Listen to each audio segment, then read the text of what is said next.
the way we see death is flawed because the frontline staff sees it as a failure. I have failed you because I can't cure you. And people who work in healthcare know that there are way worse things than death. Way worse things. Yeah. Death doesn't mean you failed. And empowering families to understand that going hospice doesn't mean you're giving up on your loved one. Sometimes that is the most selfless thing you can do, is put them front and center, honor their dignity, and walk alongside them in the process. And it's not easy, but it can be very rewarding and beautiful.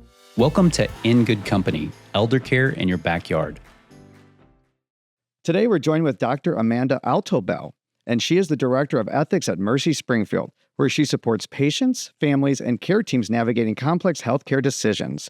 Trained as both a clinician and ethicist, her work is deeply informed by hands-on experience in hospice, a death and dying fellowship, and her personal journey accompanying loved ones through end-of-life care. She is also an assistant professor at the MU School of Medicine and a proud board member of the Hospice Foundation for Outreach. Dr. Altobell, welcome to our show. Thank you guys for having me. We're really glad you're here. So I'm going to kick us off right off the bat. What do most people get wrong about what you educate the most on? Oh gosh, I think people think I do like problem solving in the hospital or like worst case scenarios, which is part of it. But like the biggest thing I do is educate our frontline staff to make me obsolete. And with the dream of that happening, I don't know if it ever will. But yeah, I'm less here to problem solve and much more here to empower the frontline team as well as the community. What do you need to know to set yourself up well? And what do you seem to kind of circle back to educate the most? What's the thing that sinks in the last, I guess? Yeah, I mean, with the community, I do a lot of education on advanced care planning. How do you tell your family what you want? Because we won't be able to speak for ourselves. And I don't think people realize or know that. What are the things that we need to have set up, specifically in Missouri with some of the weird laws? Frontline caregivers, I educate on the weird laws. I educate, how do you have these conversations with your patients, with their family members? How do you handle conflict at the end of life? So the majority of my work is end of life work, either pediatrics or adults. I get a lot of beginning of life stuff. I get a lot of CPS, APS, anything you can really imagine. But end of life is where my love and my passion is. And I think it's the most needed thing right now in healthcare. Okay. So you mentioned weird laws. Yeah. What are some of the weird laws? So Missouri is one of like 3 states that is not a hierarchy state. So a lot of people think that when you go to the hospital, if I can't speak for myself, well, my spouse is going to speak for me. They're my next of kin. If I'm not married, it's going to be my child. That is not how Missouri works. So your loved ones have no authority over each other. So if you come into the hospital, it is every single loved one, friend and family that gets to weigh in on your healthcare decisions. You have a crazy cousin out there you don't want weighing in. I'm sorry, if you don't say something, you don't name somebody, we are calling them. The amount of family conflict, do you think we're going to get people to agree? One of the best examples I give sometimes is, how do I get a husband and a fiance or a boyfriend to agree on something? Because divorce is expensive. People go their separate ways. They have a new life. They have significant others. They are both decision makers in the eyes of Missouri's laws. And so if you don't name a POA, it is literally everyone, which in some ways can be great. What if you don't have family? We're seeing that a lot more with the older baby boomer generation. They have friends. In other states, you can't use friends. That is the one beauty I try to explain because these situations can be frustrating. We can use friends and they are loved ones. But also trying to get people to agree is an impossible goal. So to the community, please name a medical POA. Yeah. And with that, is that where an advanced directive would come into to help with that type of messiness? Yeah. So an advanced directive has 2 parts. So part A is naming the medical POA. This is the person who's going to make decisions for you if you can't. Don't just name this person. Have a conversation with them. Tell them what you want. I can't tell you how many people I call and they have no idea that they're the POA. No idea. And they don't know what this person wanted. Nothing was discussed. Pick someone who's going to honor your wishes. Don't just pick a spouse, because if they come in and they start driving care in a different direction than you wanted, that's who we're listening to. Part B of the advanced directive is literally tell us your wishes. Tell the care team your wishes, because we will honor them and we will explain them to your family. It's great if you have that conversation as a document's not going to be able to apply to every unique situation. But I also say, please fill that out because it's really helpful for family to see what is important to you. Right, right.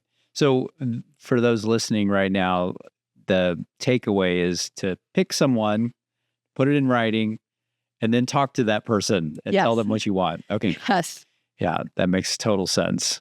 So what else? What else do you feel like it really needs to get out there for people to understand? I don't think the community is aware. And if right now it's happening in Missouri really bad, I think partly because of the lack of hierarchy. But facilities after the hospital, a skilled nursing facility to have rehab, a long-term care facility to care for if you can't live on your own anymore, or a memory care unit for patients who have dementia, they are requiring DPOAs or guardianship for you to be placed. So if you don't name a DPOA when you can, and you come to the hospital and you're not able to name someone, your family is paying $3,000 to $10,000 if they even can to get guardianship of you to place you in the care that you need. So we have patients lingering in the hospital 6 months because we're having to go get guardianship to place them. So how hard is it to get the paperwork in place that you would need in order to make sure that everything was laid out? Like the advanced directive, it takes 10 minutes to complete. Really? Every state has unique requirements for that document to be valid. If it's valid in the state you created in, it crosses state lines. So don't worry about if I complete it in Missouri, what am I going to do if I get in a car accident in Florida? It applies in Florida. Okay. And so all you need is a notary in Missouri to make this legal. And so we actually do them for free at Mercy Hospital for patients who are admitted, or what we love, what is really best is if you make an appointment with the spiritual care team, they're all notaries, make an appointment with your primary care physician. Tell them you want to do advanced care planning. They will have a notary there ready to go. 10 minutes. We will upload it in your chart for you. And with the way electronic health records are circulating now, you end up at Cox, we'll give it to Cox. You end up in Arkansas will get it. So it will travel with you. Okay. And do they need to be a patient of Mercy in order to take advantage of this? I don't want to misspeak because it usually is patients. We see them in the hospital when they're inpatient, and then afterwards we'll see them. I don't know if a person who's just never been to Mercy called. I'm sure we'd probably do it transparently. Okay. That's good to know. At least for someone who's just trying to figure out a path right now and what. This is one of the main focuses for Mercy for 2025, 2026 is increasing advanced care planning in the primary care clinics. So physicians are very aware, administration is very aware. I think that if people were calling, wanting help with this, everyone would be jumping to try to help and would not care, oh, you're not an established Mercy patient yet. Let's get you an established Mercy patient. Right. So besides advanced directives, what else are you educating on? Oh, yeah. Well, I educate the frontline team on how do you have these conversations because no one trains you when you're going to medical school, when you're going to nursing school, if you're going to PA or NP. How do you tell somebody they're dying? How do you tell somebody there's nothing more that we can do? Or how do you tell somebody, medicine is an art and there are things that we can do and there are things that maybe we shouldn't be doing. Okay. Just because we can do something doesn't mean that we should. And I think we struggle to break that down to families. Yeah, I can imagine it might be difficult for even a clinician to understand for themselves where that line is. What struggles have you witnessed? Yeah, I think part of it is the way we see death is flawed because the frontline staff sees it as a failure. I have failed you because I can't cure you. We were never meant to beat death. Modern medicine has advanced in amazing ways where we can help way more than we could, but many times I almost think we subvert God's power. And people think that we can live longer and longer. Is that really the goal, or is it to live well? And people who work in healthcare know that there are way worse things than death, way worse things. Yeah. And so I think empowering them to even understand that death doesn't mean you failed. And empowering families to understand that going hospice doesn't mean you're giving up on your loved one. Sometimes that is the most selfless thing you can do is put them front and center, honor their dignity, and walk alongside them in the process. And it's not easy, but it can be very rewarding and beautiful. And so I think just even changing the way we look at death, I think medical literacy is what we call it, is super low. People don't really understand medicine, and it doesn't help when you have shows like Grey's Anatomy that do not represent medicine appropriately. So people think chest compressions are very simple, and they are not. Right. Yeah. I don't think a lot of people know what many, many broken ribs is like in an 80-year-old person, like how much, what comes after that. That often doesn't get shown on those shows is the aftermath of life-saving efforts. I also think on the shows, you see successful codes. You see people coming back. I don't think people understand you have an 8% chance of surviving a cardiac arrest coded in the hospital. It's higher in the OR. That is where CPR was created, was the OR, because we're giving you medications that can easily stop your heart by accident. But if you're on the floors, you're in the ICUs, 8% chance. You're outside the hospital, 2% chance. Wow. And you are having brain damage the entire time because you're not getting oxygen to your brain. When you are meeting with clinicians for the first time and trying to help guide them on those initial conversations, what's your first session like? Yeah. There is a phrase that providers all say, and it's what you're trained to say in school, and it is the wrong thing to say. And that is where I start. Everyone will start by saying, I don't think that this is a good quality of life for your loved one. Because let's be transparent here. When we're having these kind of conversations, we're not talking to the patient anymore. It's rare. It's rare. I would say it sometimes, but many times it's the family. And all they hear is, what do you mean I can't give my loved one quality? What do you mean I'm not there for my loved one? You're already killing the conversation. And that's not what the provider is trying to say. What they're trying to say is, I really worry that the burdens of this procedure, medication, treatment outweigh the benefit to your loved one. Mm-hmm. And rephrasing that of, we could do this. I fear it has way more harm, and I'm questioning, should we do this? And would your loved one want this? Just because you're making decisions for them in this moment, it's not the decisions you want. It's the decisions they would make if able. And that's why I say pick a person who's going to honor your wishes, because I didn't pick, my significant other at the time. I didn't pick my mother. I picked my brother because I told him what I wanted. I was like old Yeller me, if I can recover back to a baseline, sure, I'm all for it. But if I can't be who I am, like I said, I've seen a lot of bad stuff.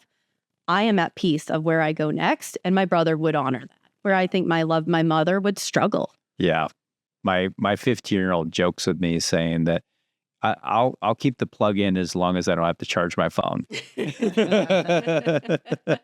I know she's joking, I hope. Yeah, I hope so too. But also, not bad to know that, she'll do what you want. Yeah. I mean, she's the one I'd probably put on my list, to be honest, because, I think that's the thing. And my kids don't want to listen oftentimes. They'll try to tell them and talk about it, but they aren't in a place where they want to hear it right now, at least. But and everyone thinks, I don't need to worry about that until I'm older. It's like, do you know the amount of 19, 20-year-olds I see coming in with car accidents who don't have this? Yeah. They get really bad brain injuries, and then they need to get guardianship to get placed.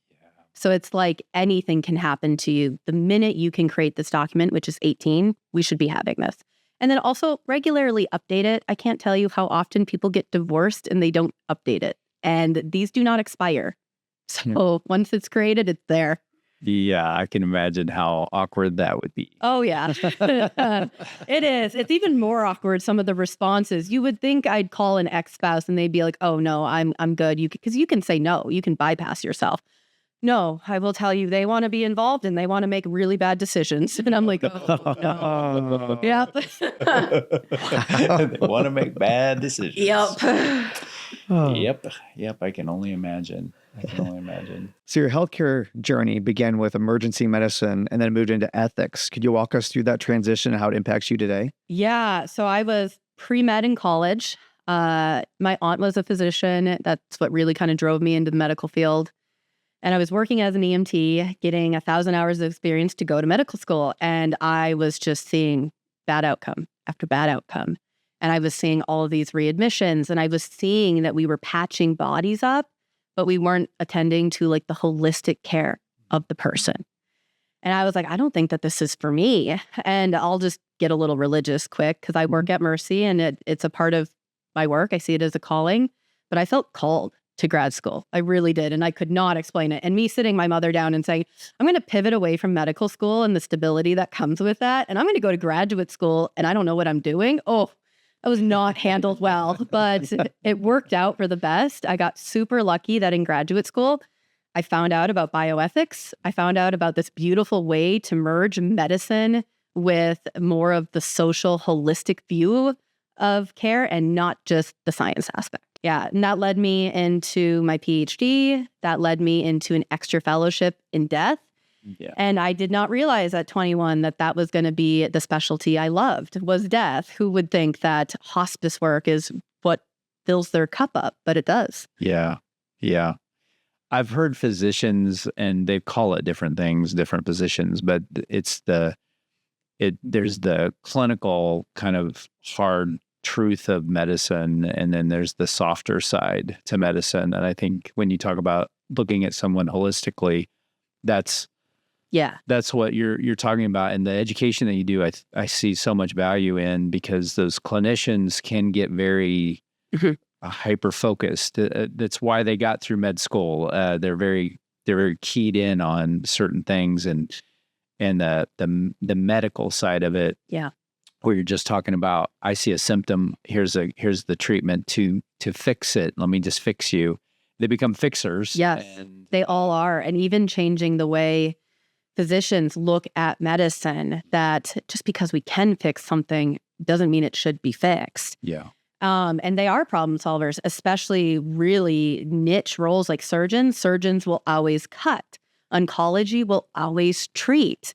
And so I almost feel like we need to empower the community to be able to understand, to say no if they don't want it. Yeah. So many patients come in thinking, oh, I have to do treatment. It's like, no, you don't. You don't want this? This doesn't sound good? Like, I completely understand. Yeah. Yeah. Yeah. One of the things that has always hit me was the choice side of things, and so let me give you an example. I broke my arm, I was about, 20 years ago or so.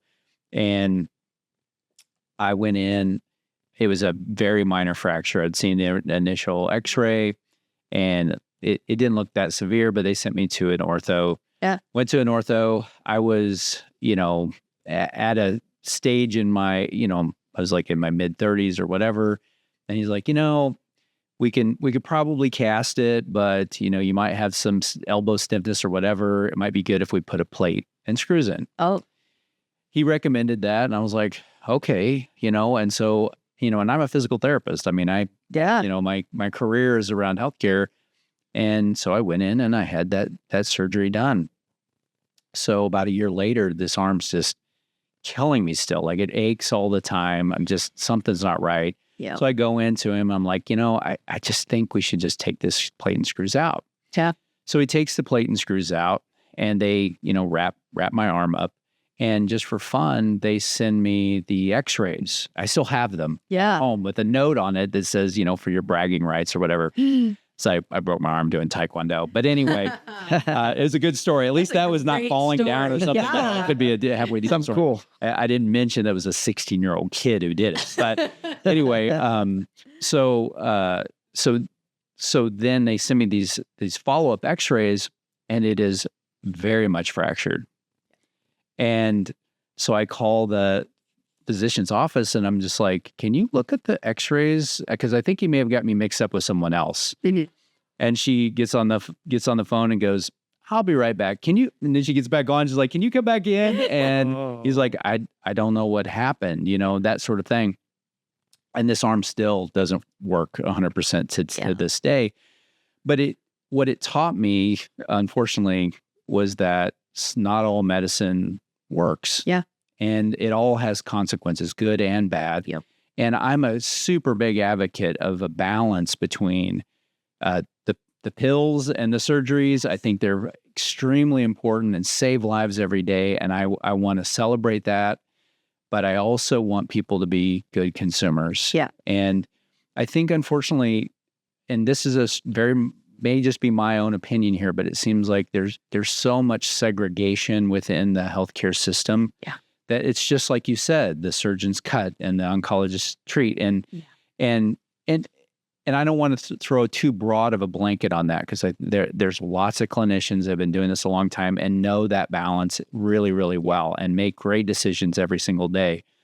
But the consumers really need to understand that it is very variable and depends on who you walk into, that you're going to get a very different, sometimes extremely strong opinion that it's like, this is a slam dunk. This is definitely what I should do. But maybe you should think about it for a minute. Yeah, you're 100% accurate. And medicine's not perfect. Like I said, we know what we know, but sometimes it's a guess too. We are also making educated guesses. Yeah. That's why it's called an art. I also think you point out a good point that medicine is broken apart. We are not working as a team. And it is something we are actively, leaders in healthcare, looking at. It's part of the reason ethicists exist, is sometimes all I'm doing is pulling all the players together to look at this case, because pulmonology is looking at the lungs, cardiology is looking at the heart, neurology is looking at the brain. And yet maybe, the brain's not bad, but the heart and the lungs are. So why are we doing this? No one's putting the entire picture of the patient together and saying, with all of these injuries, maybe we shouldn't do this. They're only looking at their specialty. Yeah. Well, some of the most famous hospitals in the United States are the most famous in the United States because every subject goes in front of a panel or a committee of like physicians. Multidisciplinary. Yeah, and they're all pushing each other in different directions that is going to land them in the right. Because I could even see in my own practice as a physical therapist where you could be in isolation for a very long time, treating patients day in and day out, and there's nothing really guiding me other than my education and my continuing education, but still like having another set of eyes and hands on a patient to go, wait a second, I don't think this is the right direction, would have been extremely beneficial to me as a clinician. Yeah. And I have seen such a difference in the 3 years I've been at Mercy. Before it was, I don't know what to do. And now it's, I'm thinking this because of this. I've heard you talk about this, or I've learned this. Am I in the right direction? Or would you suggest something else? So I've seen such a growth, and even the providers, the nurses, the case managers, and what they understand and feel empowered handling, and then bouncing it off of other people to be like, is this right? I think this is right. Yeah. It's funny that some nurses, because they work with multiple doctors, actually are better in some ways because they've seen multiple different opinions and approaches and success or not success. I will say, physicians, they are great and we need them for a reason. But you want to know the person who knows everything about the patient, it's the nurse. Because they're spending 12 hours with that patient and that family day in and day out, learning everything. And many people don't want to bring the social dynamics, that's what we call them, into the patient's care, but we need to. Yeah. They play a huge role. This isn't just a body we're treating. This is a person who's got relationships, wishes, all of this other stuff that do need to play into context. Absolutely. And the nurse hears it all. Yeah. That's the first person I go to when I get called about a case. It's the nurse. Yeah. They seem to know a lot more. They spend sometimes a lot more time with the family and the patients because they have it. Yeah.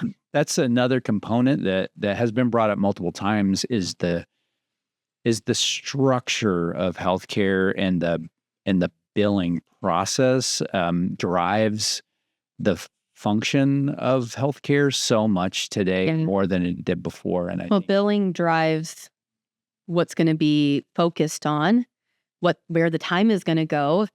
Your care is billed by treatment or what we physically can do. We don't bill you for conversations. And it's way better in the clinics. And that's where these conversations need to be happening, is in the clinics. If they're happening in the hospital, we're already behind. It's already, you're in the worst time of your life. You're hearing and understanding 1/3 of what we're telling you. So is your family. and you're not really processing. But also, I feel so bad for physicians. If you're on a floor and you have 25 patients, how are you going to have an hour conversation with every patient, do all your charting, do all of your medical care, and still have lunch, go to the bathroom, be a human being? You're not. It's not going to happen. Medicine is so subjective because it's based, pulmonology can't talk about cardiology. Like, it's your specialty that you know. And so if your patient's coming in with these, it could be a million things. And you have 20 minutes to try to diagnose, okay, it could be this, this, this, and this. And what if it's falling into a specialty that's outside your scope? And that's why you're then getting referred to 4 different physicians because they're trying to figure out whose scope is it that's going to know this. Yeah. I think the healthcare system sees it. Yes. It's just like, they're like, well, what are we going to do about it? Because the way the payment models scheduled, if we're gonna keep our lights on, well, we have to keep playing the game the way it's structured right now. How do we change that for the And future? I think that's where artificial intelligence is playing right now, is it used well. I think it's going to be the thing that potentially could fix some of this. It will free up the frontline staff to have more time where they need to be. I miss medicine from the 30s and the 40s, where it was the physician with the little black bag going home to home. And you had a relationship with your patient and your family. Yeah, I love that. Me too. I've noticed really help my ability as an ethicist when I'm talking with families, because the first thing they're going to say is, well, you don't know what this is like. And it's like, nope, I do. I do know what this is like. And I know what it can be for you. I want it to be the best experience possible. And so there will be times I'm called in on cases, and if the patient wants to continue, okay, as long as it's appropriate. There gets a time when maybe what you're asking for as the patient is not an appropriate thing that we can give, because we are looking at the whole picture most of the time.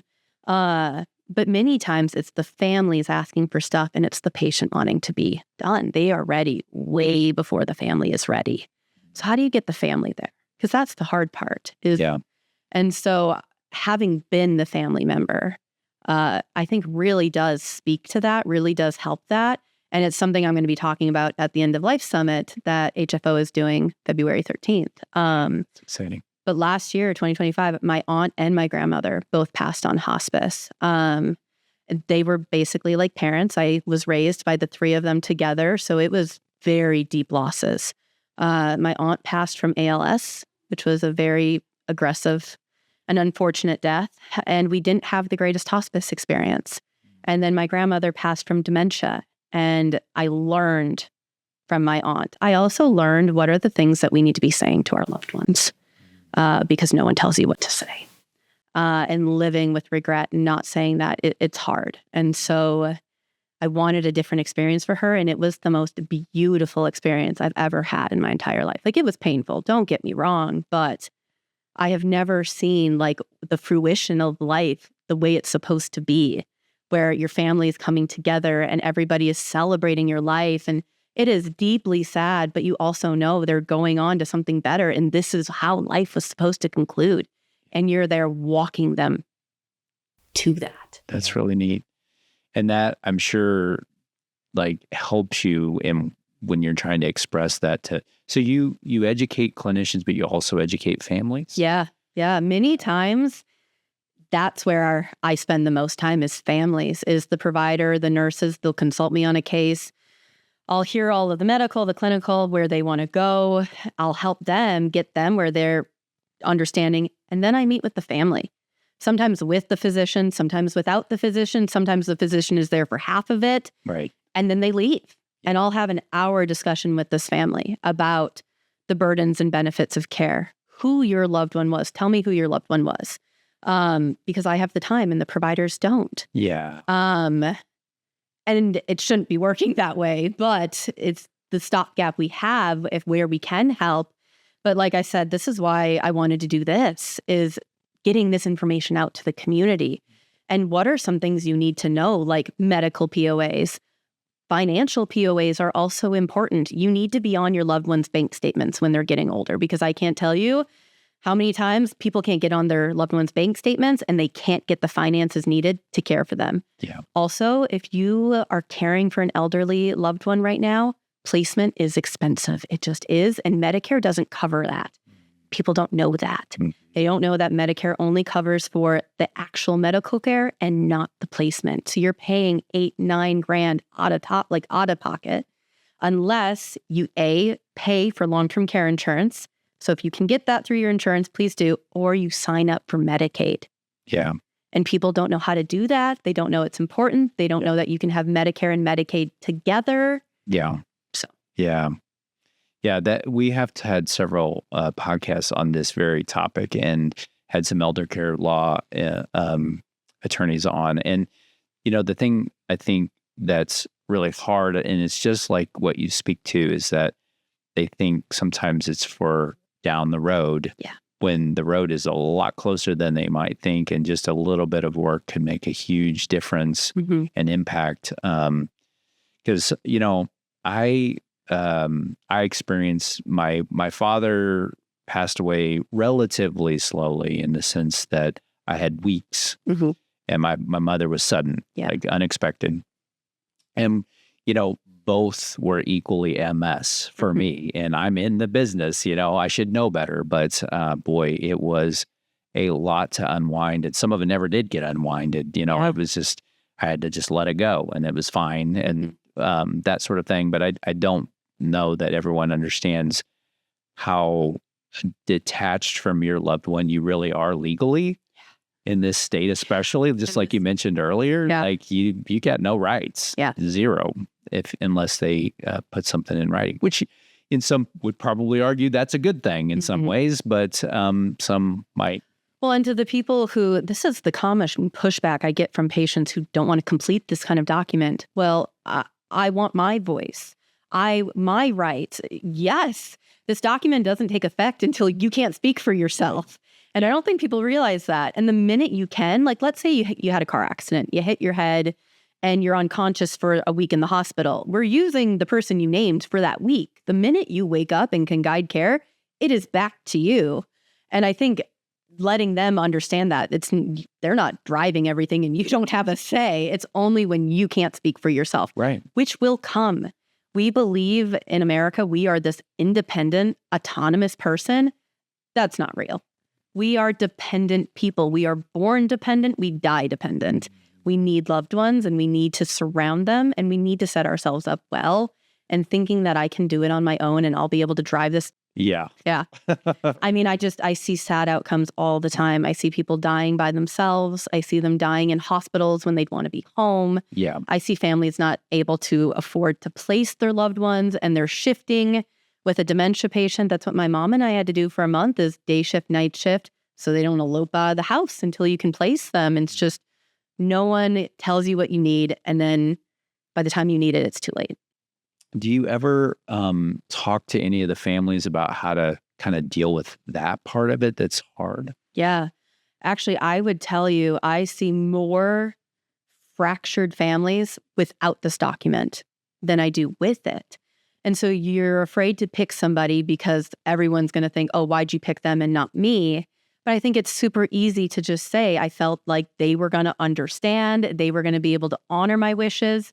Also, you can always put the clause in there, this is my decision maker, but I want the rest of my family informed. Right. And when I'm involved, that's what I say is, yes, we have one person guiding, but everyone gets to hear and be involved. And this is the one thing I like about Missouri not being a next of kin state. And so it could sound like I'm contradicting myself a little bit, but I can't tell you how frustrated providers get when they can't just go with the next of kin. And sometimes I say, well, it's actually way better outcomes, because the process that we need to go through if you didn't name someone is a due diligence process. Everybody gets the chance to speak. Everybody gets the chance to be heard and weigh in. Doesn't mean we're going to go with what you say. It leaves families actually more intact, because it's not, you don't have a say whatsoever. I'm doing everything. It is, you get to say something. It might not be the majority or the best interest of the patient. I think you could go about the same way with the advance directive. It's not about this one person does everything, I don't trust any of you, or this is my favorite. It's, I knew this person was going to be able to do it. And I got to tell you, as a healthcare worker, honoring my loved one's wishes, there were times I was like, oh my God, like, am I killing my loved one? Like, am I doing the right thing? Like, I even had questions. And so it is hard finding the right person that's going to do it well. There's nothing wrong if they don't pick you. You should still be included in the conversation. Yeah. So if listeners decide not to do the power of attorney and the advanced directive, do you have an example of, unfortunately, a worst case scenario of what you've seen or have heard in which families are feuding and kind of how that got resolved? I had a recent one, and it was so sad because he tried. Like, he tried to set himself up well, and he didn't put it in writing, and it all fell apart. So I had this gentleman, I can't remember his exact age, I'll say 60, who was having, beginning kidney failure, had other comorbidities, but was seeing a nephrologist with his wife, had been married to this wife for 20 years. It was a second marriage, had 6 children from the previous marriage, and that spouse had died. There was bad blood between the new spouse and the children. Like, there's just gonna be. The spouse was going to the appointments. That spouse was a nurse, and they'd had a lot of conversations about not wanting dialysis. If it got to the point that I need dialysis, I don't want it. Well, unfortunately, he had a surgery. He had a rare complication that was hard for the children to understand, that he was fine one minute and then not. But it came down to him needing dialysis permanently. This was not a temporary. This was, you will need permanent dialysis 3 days a week, and we can't recover your kidneys. Like, eventually you will get worse, you will die. The wife wanted to go hospice, wanted to honor his wishes. The physicians had had many conversations. He never put it in writing. And those 6 children outweighed that wife. Actually, at Mercy, we ended up saying no.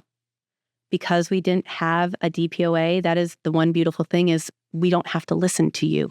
There's a moral weight here. The wife is honoring the patient. He's already made this choice. We're going to go with the surrogate who's honoring the patient, because that's what matters here. Right. So those 6 children took that patient AMA to a different hospital. I'm sure you know which hospital. And that patient got dialysis and is still on dialysis. Okay. Wow. Yeah.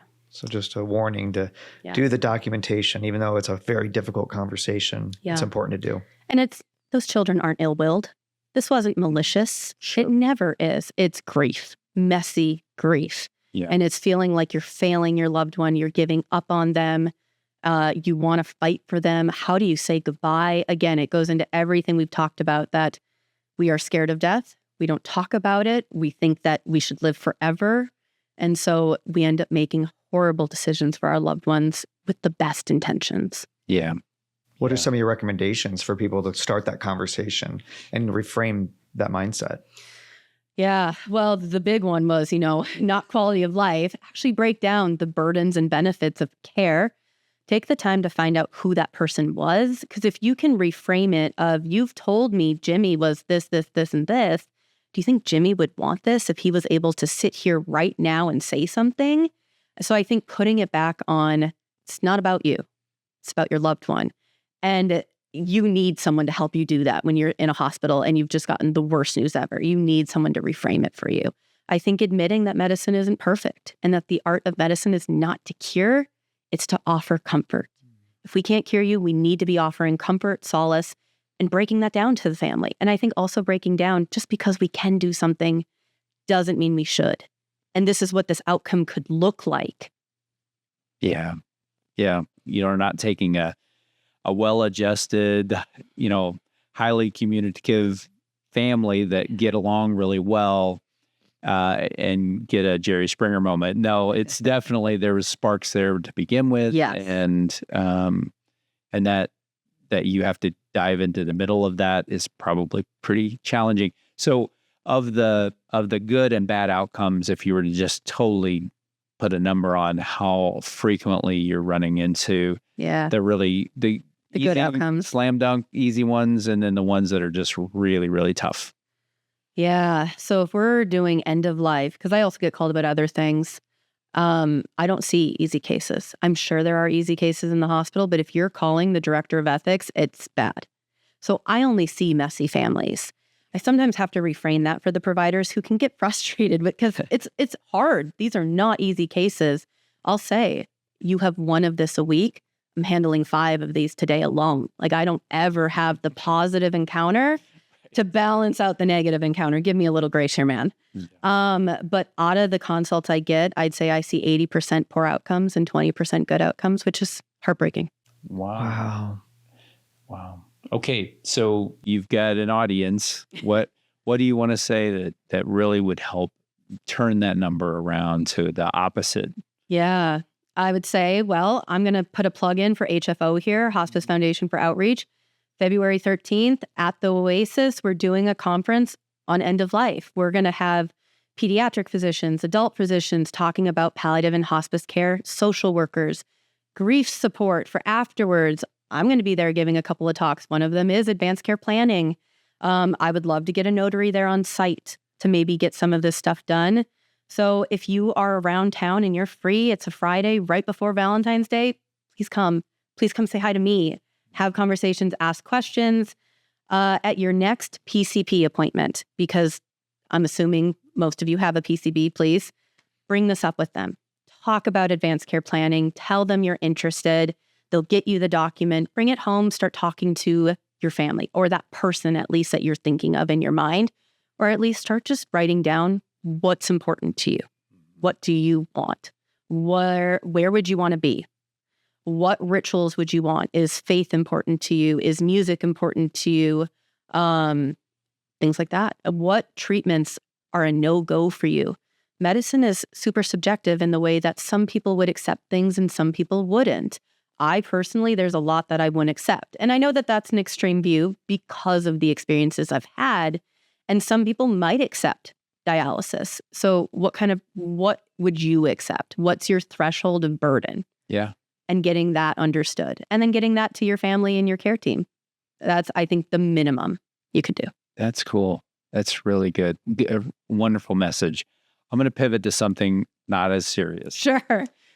So we did a show a while back where we went through and did a bucket list. And it was all the things, and I can't remember, you guys are going to have to help me. Sure. But all the things that were kind of on our bucket list. Do you have a bucket list? Yeah, actually, I do. Ironically. Some of it? Sure. And it actually came about from a sudden loss. I had a really good friend of mine during COVID was hiking a glacier in Iceland and dropped dead of a heart attack. And we had to struggle to get his body back. And it really just shocked me. He was 50 years old. And I was like, wow, life is really short and it's not promised. And so I, for 6 months, started planning hiking the Appalachian Trail. And so me and a friend went out for 2 months and hiked about 300 miles of the Appalachian Trail together. Oh, that's cool. And so every year now we try to do a small trip where we'll add on miles. I've often said, like, if I ever lose my job or like maybe like my brother or my mother pass, because that's all I have left, I'll go out on the Pacific Crest Trail and hike the entire thing. It's been a dream of mine. There's this amazing book called Wild, and it's based on a true story about a woman whose mother passed from cancer. She ended up transparently using substances, burning her marriage down. She struggled with this loss, and she gave up everything, walked the PCT, found herself, found God, healed from the grief. Yeah. And I was like, nature's where it's at.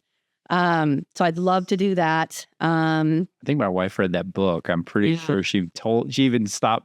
She didn't tell me about what she reads at all. And she happened to tell me about that one. Yeah. And so I have a whole hiking, camping list of stuff I'd love to do. I want to go to Europe sometime. I'm getting scuba dive certified actually this summer with my family. Wow. Yeah, it terrifies me. So my mom and my brother scuba dive, and every year they take a trip with each other, and I never go.